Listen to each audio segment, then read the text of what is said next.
कक्षा 10 अध्याय 3 धातु एवं अधातु।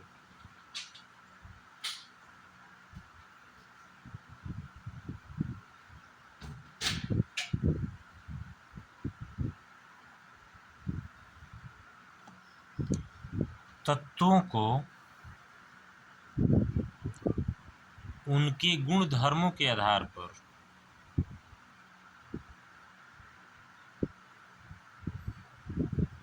तत्वों का जो गुण धर्म होता है उसके आधार पर हम दो भागों में उनको बांटते हैं, धातु और अधातु।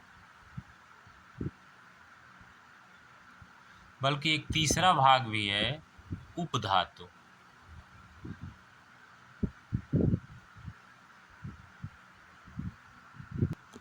तो सभी तत्व जो हैं, सभी तत्व उन अपने गुण धर्म के आधार पर तीन भागों में वर्गीकृत किए गए हैं।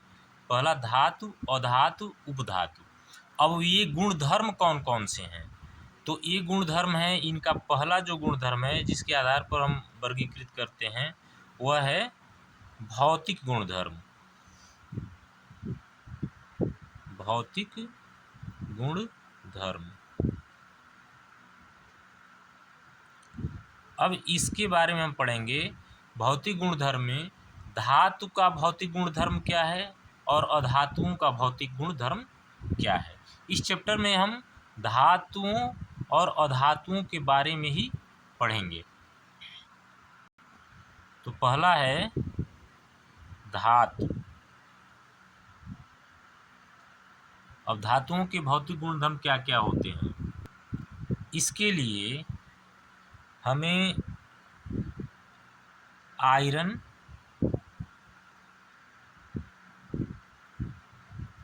जिसका संकेत Fe होता है, एल्यूमिनियम,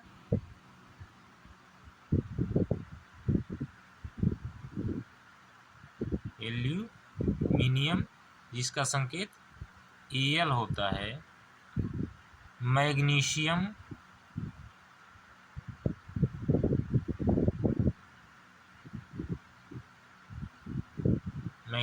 जिसका संकेत Mg होता है, सोडियम,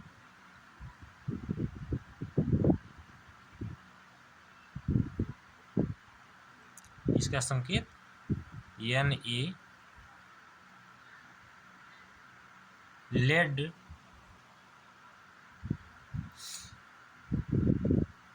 Pb,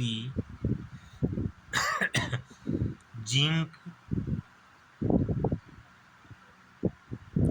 इसका संकेत Zn होता है। इनको हम इन धातुओं के आयरन का, aluminium, magnesium, sodium, lead, zinc आदि धातुओं का नमूना यदि हम इकट्ठा करें और इनको ध्यानपूर्वक देखें तो हम पाते हैं कि ये सभी धातुएं ठोस होती हैं। क्या होती हैं? ठोस होती हैं।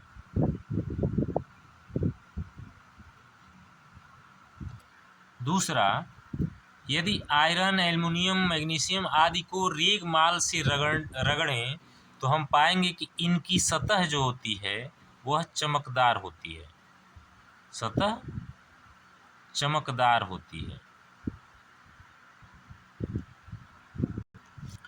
आगे, यदि इन धातुओं को, जैसे आयरन, एल्युमिनियम, मैग्नीशियम आदि को हम यदि चाकू से काटने का प्रयास करें तो ये धातुएं चाकू से कटती नहीं है, लेकिन सोडियम जो होता है, अर्थात ये इन धातुओं के बारे में हम कह सकते हैं कि धातुएं कठोर होती हैं। लेकिन सोडियम एक ऐसी धातु है जिसको हम आसानी से चाकू से काट सकते हैं, क्योंकि यह मुलायम धातु होती है, चाकू से कट जाता है। सोडियम जो है चाकू से कट जाता है। तो हम तीन गुण पाए, ठोस हैं, सतह चमकदार होती है, धातुएं सामान्यतः कठोर होती हैं लेकिन अपवाद स्वरूप सोडियम है, पोटेशियम है, लिथियम है, ये चाकू से कट जाते हैं। ये धातुएं मुलायम होती हैं।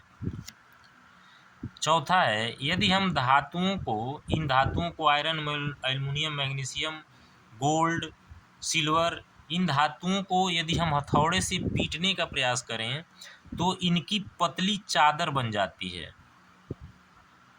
धातुओं की पतली चादर बन जाती है। और पतली चादर बनने का जो गुण होता है धातुओं का, इसको हम आघात वर्ध्यता कहते हैं। आघात वर्ध्यता।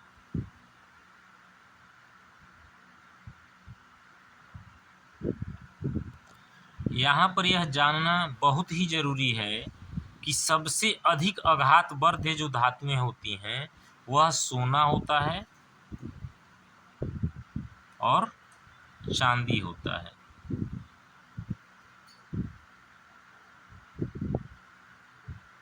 सोना और चांदी सबसे अधिक आघात वर्ध्य धातुएं होती हैं। पांचवा, धातुओं के तार खींचकर धातुओं को से तार बनाए जाते हैं। अब तार बनाने की जो प्रक्रिया होती है, धातुओं के पतले तार के रूप में खींचने की क्षमता होती है। तो तार बनाने का जो गुण होता है, इसको हम तन्यता कहते हैं। यानी खींचकर तार बनाने का जो गुण है उसको तन्यता कहते हैं। और यहाँ पर भी सबसे अधिक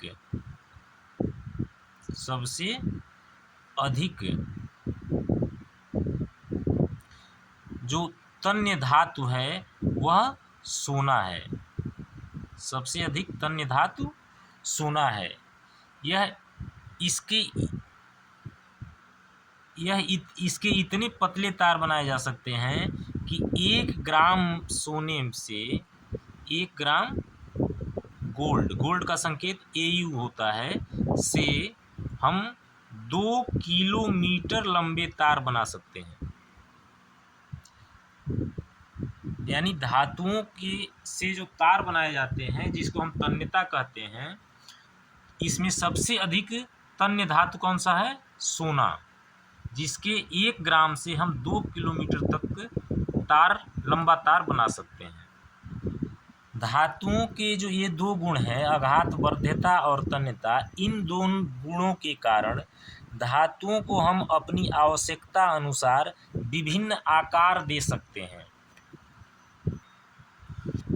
तो इसी गुण के कारण, यानी आघात वर्ध्यता और तन्यता के कारण जो हम धातुओं को विभिन्न आकार दे देते हैं, इसी गुण के कारण आप देखते हैं कि हमें खाना बनाने के जो बर्तन हैं वे धातुओं के ही बने होते हैं। खाना बनाने वाले बर्तन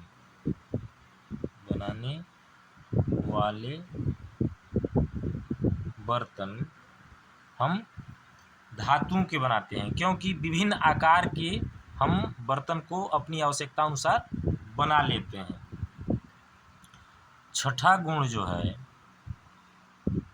ये ऊष्मा के चालक होते हैं, सुचालक कह सकते हैं आप। ऊष्मा के, यानी धातुएं जो होती हैं ऊष्मा की सुचालक होती हैं। और इस गुण के कारण भी, धातुओं के इस गुण के कारण भी हम इनका उपयोग खाना बनाने वाले बर्तन बनाने के लिए करते हैं। सातवां जो है, धातुओं के गलनांक उच्च होते हैं, यानी उच्च गलनांक के होते हैं। धातुएं जो होती हैं उच्च गलनांक के होते हैं। सामान्यतः धातुएं जो होती हैं विद्युत के भी सुचालक होती हैं। विद्युत के सुचालक होती हैं, लेकिन इसमें अपवाद है। अपवाद कौन कौन सी धातुएं हैं? पारा और लेड, Pb जो है ये विद्युत के कुचालक होते हैं। हमारे घरों में जो बिजली के तार होते हैं वो तार के ऊपर एक रबड़ या प्लास्टिक का कवर होता है जो पॉलीवाइनिल क्लोराइड PVC से बना होता है। ये तार के ऊपर क्यों लगाया जाता है? ताकि विद्युत का झटका हमें न लगे। तो तार के ऊपर जो कवर लगाते हैं उस कवर को पॉलीवाइनिल क्लोराइड कहते हैं। आपने अक्सर देखा होगा कि जब धातुएं किसी कठोर सतह पर गिर जाती हैं या टकराती हैं तो उनमें से आवाज़ उत्पन्न होती है। यानी जो धातुएं कठोर सतह से टकराने पर आवाज़ उत्पन्न करती हैं उनको हम ध्वनिक कहते हैं, यानी ध्वनि उत्पन्न करने वाले।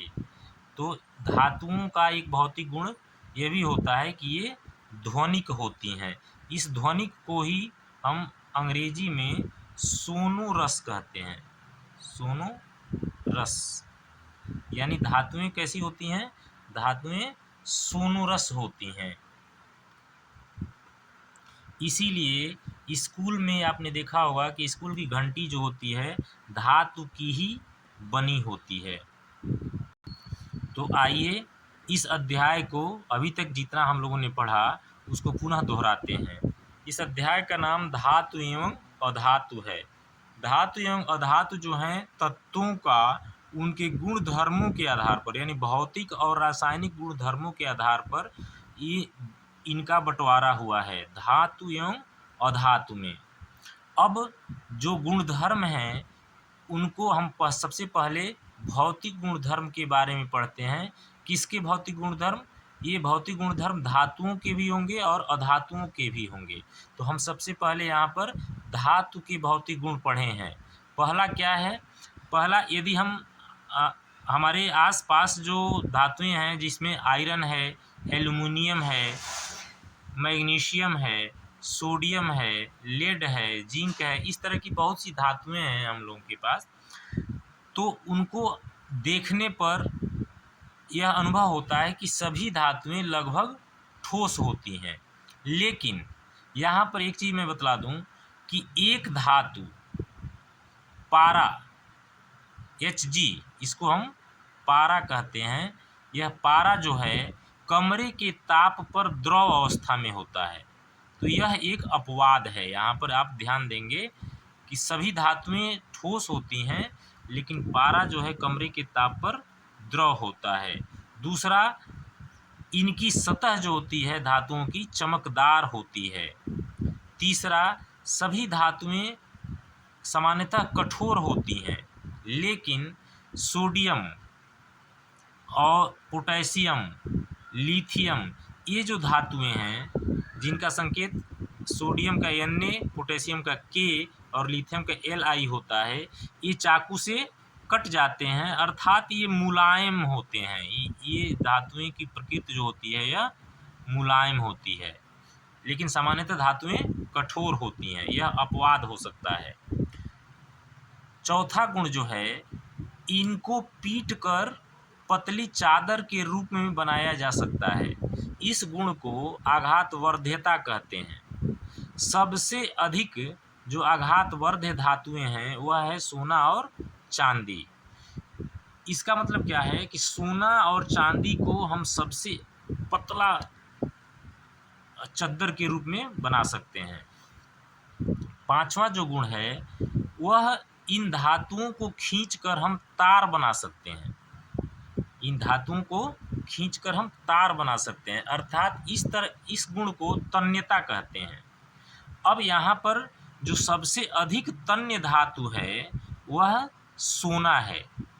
इसके 1 ग्राम से लगभग 2 किलोमीटर लंबा तार बनाया जा सकता है। अब आघातवर्ध्यता और तन्यता के कारण इन धातुओं को हम विभिन्न आकार दे सकते हैं, विभिन्न रूप का आकार दे सकते हैं।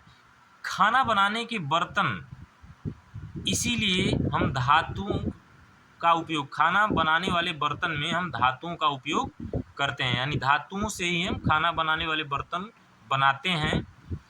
चूँकि धातुएं, छठवां जो गुण है, धातुएं ऊष्मा की सुचालक भी होती हैं और सातवां जो गुण है उच्च गलनांक की होती हैं, यानी ये जल्दी गलती नहीं है। तो इसलिए ये चारों गुण जो हैं खाना बनाने वाले बर्तन के लिए उपयोगी होता है। उसके बाद से आठवां गुण है कि विद्युत के सुचालक होते हैं, अर्थात इससे धारा प्रवाहित होती है। हाँ। अब हमारे घरों में जो तार लगे होते हैं बिजली के, उसके ऊपर कवर लगा रहता है ताकि हमको झटका न लगे, बिजली का झटका न लगे, हमको नुकसान न हो।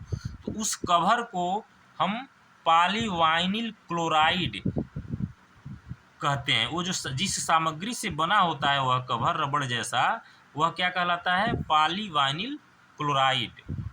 और अंतिम गुण हम लोगों ने जो पढ़ा कि धातुएं जब कठोर सतह से टकराती हैं तो वह ध्वनि उत्पन्न करती हैं, अर्थात इस गुण को, धातुओं की इस गुण को हम धातुओं को ध्वनिक कहते हैं, या अर्थात धातुएं सोनोरस, उसको इंग्लिश में कहते हैं, धातुएं सोनोरस होती हैं या ध्वनिक होती हैं।